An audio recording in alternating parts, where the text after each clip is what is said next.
Shalom, pada hari ini kita akan belajar dari kitab Yosua pasal 6 ayat 22 sampai ayat 27.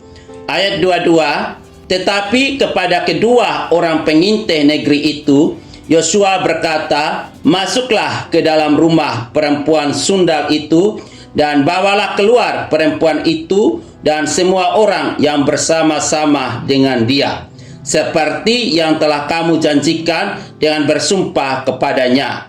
23, lalu masuklah kedua pengintai muda itu dan membawa keluar Rahab dan ayahnya, ibunya, saudara-saudaranya, dan semua orang yang bersama-sama dengan dia. Bahkan seluruh kaumnya di bawah mereka keluar, lalu mereka menunjukkan kepadanya tempat tinggal di luar perkemahan orang Israel. 24, tetapi kota itu dan segala sesuatu yang ada di dalamnya dibakar mereka dengan api. Hanya emas dan perak, barang-barang tembaga dan besi ditaruh mereka di dalam perbendaharaan rumah Tuhan. Demikianlah Rahab perempuan sundal itu dan keluarganya serta semua orang yang bersama-sama dengan dia dibiarkan hidup oleh Yosua. Maka diamlah perempuan itu di tengah-tengah orang Israel sampai sekarang, karena ia telah menyembunyikan orang suruhan yang disuruh Yosua mengintai Yeriko. 26, pada waktu itu bersumpahlah Yosua, katanya, terkutuklah di hadapan Tuhan orang yang bangkit untuk membangun kembali kota Yeriko ini. Dengan membayarkan nyawa anaknya yang sulung, ia akan meletakkan dasar kota itu. Dan dengan membayarkan nyawa anaknya yang bungsu, ia akan memasang pintu gerbangnya. Dan Tuhan menyertai Yosua dan terdengarlah kabar tentang dia di seluruh negeri itu. Dari pembacaan kita, saya memberikan tema yaitu perempuan sundal yang diselamatkan. Saudaraku yang terkasih, setiap orang pada dasarnya memiliki kesalahan dan dosa. Sama seperti perempuan sundal yang dikatakan dalam Alkitab yang kita baca tadi. Tetapi di dalam Kristus, keindahannya justru terletak pada suatu keadaan di mana kesalahan kita dapat diperbaiki dan dosa-dosa kita diampuni. Semua ini dapat terjadi karena Allah kita bukan sekedar Allah yang menghakimi, tetapi Dia juga adalah Allah yang mengasihi dan membebaskan kita dari cengkraman dosa. Karena kasih-Nya, maka Dia menyelamatkan dan memberikan jalan keluar atas masalah kita. Allah tidak tertarik melihat ke belakang, tetapi justru Allah yang selalu mempersiapkan hal-hal dahsyat di depan kita. Banyak orang senang melihat ke belakang dan mengorek-ngorek masa lalu orang lain. Allah tidak sekedar melihat kesalahan, namun juga Dia memandang kepada pertobatan. Kesalahan dan kegagalan bukanlah akhir dari segala sesuatunya. Kita bisa saja menghadapi kegagalan, tetapi langkah-langkah yang tepat menghadapi kegagalan, pertobatan yang sungguh-sungguh justru menuntun saudara dan saya pada pengalaman-pengalaman yang dahsyat. Alkitab berkata bahwa barang siapa kukasihi, dia kutegur dan kuhajar. Relakanlah dirimu dan bertobatlah.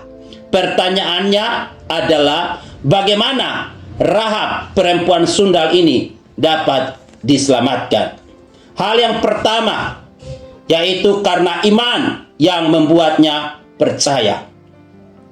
Ini adalah keselamatan awalnya, yaitu dari imannya, bukan karena perbuatannya.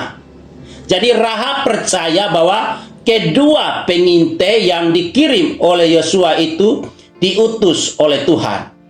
Karena Rahab beriman dan dia yakin sekali bahwa Allah Israel, Allah yang disembah Abraham, Ishak dan Yakub adalah Allah yang memberikan kepastian, Allah yang menundukkan setiap raja-raja.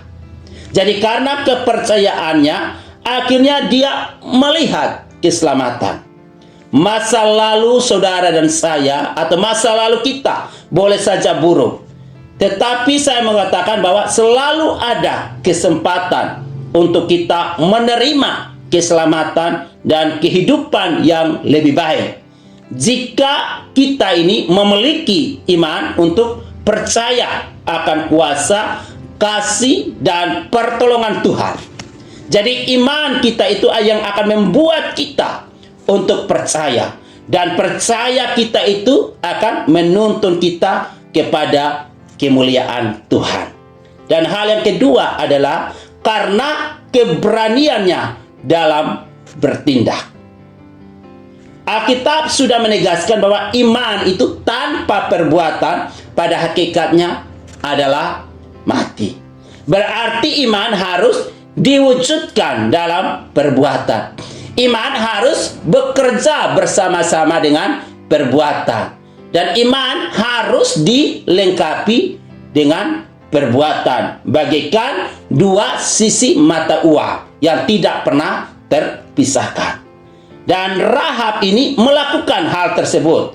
Sehingga ketika dua orang pengintai ini datang, dia menyembunyikan mereka. Saya sebut dia ini luar biasa. Rahab bertindak dalam keberanian. Sehingga Rahab ini tidak memperdulikan lagi dengan segala resikonya. Karena apa? Karena dia tahu Allah yang dia sembah, Allah yang dia layani adalah Allah yang untuk selamanya itu dia pasrahkan hidupnya, adalah Allah yang tidak pernah mengecewakannya, Allah yang tidak pernah mempermalukan orang yang bertindak di dalam nama Tuhan. Ini sungguh hal yang luar biasa yang patut kita teladani dan patut kita contohi dari keberanian Rahab ini. Dan hal yang ketiga, karena ketaatannya kepada perintah Tuhan. Jadi sebelum kedua pengintai itu pulang, mereka memberikan pesan terlebih dahulu apa yang harus Rahab lakukan, yaitu Rahab harus menaruh tali benang kremisi, tali merah, diikatkan pada tembok di mana mereka diturunkan. Nah, bukankah ini berbicara tentang darah yang tertumpah? Bahwa keselamatan kita itu terjadi karena korban Kristus, korban darah yang tertumpah di atas kayu salib. Jadi ketika umat Tuhan masuk ke kota Yeriko, mereka melihat Rahab melakukan seperti yang telah diperintahkan. Berarti Rahab ini berjalan dalam ketaatan pada perintah Tuhan.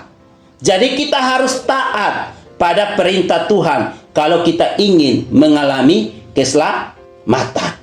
Dan hal yang terakhir, hal yang keempat adalah karena komitmennya untuk tetap setia. Jadi walaupun tembok sudah runtuh, sudah roboh pada saat itu, Rahab dan keluarganya tetap berada di dalam rumah itu. Ini merupakan gambaran dari komitmennya untuk tetap setia. Jadi dia melakukan setiap perintah yang dikatakan kepadanya. Dan saya mengatakan, saudaraku, kalau perempuan sundal saja dapat diselamatkan, maka siapapun kita pasti dapat diselamatkan. Jadi siapapun kita, semuanya itu dapat diselamatkan. Persoalannya adalah, maukah kita bertobat agar dapat dibebaskan dari cengkraman dosa? Jawabannya ada di dalam hati kita pribadi lepas pribadi.